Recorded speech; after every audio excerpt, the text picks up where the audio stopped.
আসসালামু আলাইকুম। স্বাগত জানাচ্ছি তনুজ কিচেনের নতুন একটি রেসিপি দেখার জন্য।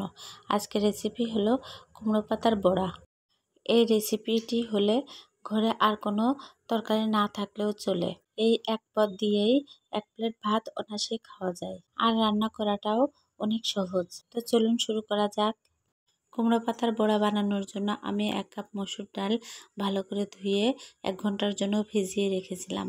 এবার ডালগুলো আমি ব্লেন্ড করে নিব।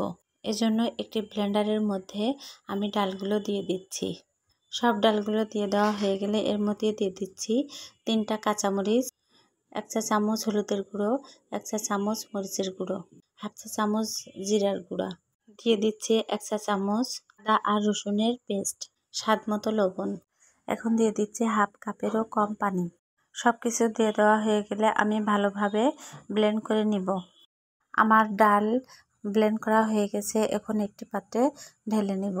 ব্লেন্ড করার পর আমার মনে হয়েছে যে ডালের মধ্যে একটু পানির পরিমাণটা একটু বেশি হয়ে গেছে। এখন এই ডালের মধ্যে আমি দিয়ে দিচ্ছি অল্প পরিমাণে চাউলের গুঁড়া আর একটু লবণ। এবার ভালোভাবে নাড়াচাড়া করে দিব। বড়া তৈরি করার জন্য আমি কুমড়া পাতা ভালো করে ধুয়ে নিয়েছি। এবার পাতাগুলোর এক পাশে আমি এভাবে ডালের মিশ্রণটা লাগিয়ে নিচ্ছি। আমার এক পাশে ডালের মিশ্রণ লাগানো হয়ে গেছে, এবার অন্য পাশে লাগিয়ে নিব। আর এজন্য আমি ভাঁজ করে নিয়েছি। ভাঁজ করা পাতার উপর আমি এভাবে ডালের মিশ্রণটা লাগিয়ে দিচ্ছি। তো দেখতেই পাচ্ছেন আমি কিভাবে পাতার উপরে ডালের মিশ্রণটা লাগিয়ে দিচ্ছি। আমি এভাবে ভাঁজ করে ডালের মিশ্রণটা লাগিয়ে নিচ্ছি। আমি চাল কুমড়োর পাতা নিয়েছি, আপনারা মিষ্টি কুমড়ো অথবা লাউয়ের পাতা দিয়েও করতে পারবেন। যে কোনো পাতা দিয়ে এটি অনেক মজা লাগবে।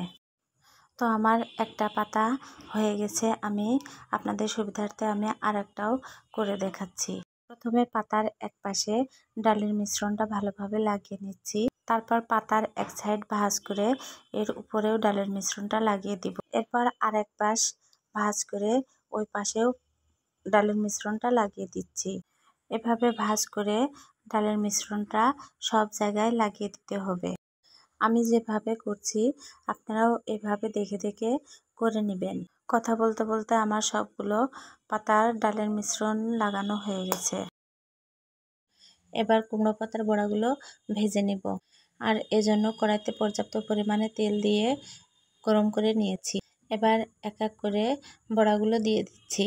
এবার এপিট ওপিট করে ভালোভাবে ভেজে নিব।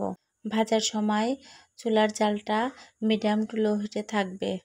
একটু সময় নিয়ে ভাজতে হবে। একটু সময় নিয়ে ভাজলে বড়াটা অনেক মচমচে থাকবে। তো আমার ভাজা প্রায় শেষ। আমার দুই পাশই ভালোভাবে ভাজা হয়ে গেছে। এখন তুলে নিব। আর এই কুমড়ো পাতার বড়া দিয়ে আপনারা 1 প্লেট ভাত অনায়াসে খেতে পারবেন। সাথে মাছ মাংস না হলেও চলবে। আশা করি আজকের রেসিপিটি আপনাদের অনেক ভালো লেগেছে। আর ভালো লেগে থাকলে আমার ভিডিওটিতে লাইক কমেন্ট ও শেয়ার করবেন এবং আমার চ্যানেলটি সাবস্ক্রাইব করবেন এবং আমার পেজটি ফলো করে আমার পাশে থাকবেন। আজকের মতো এখানেই বিদায় নিচ্ছি। আল্লাহ হাফেজ।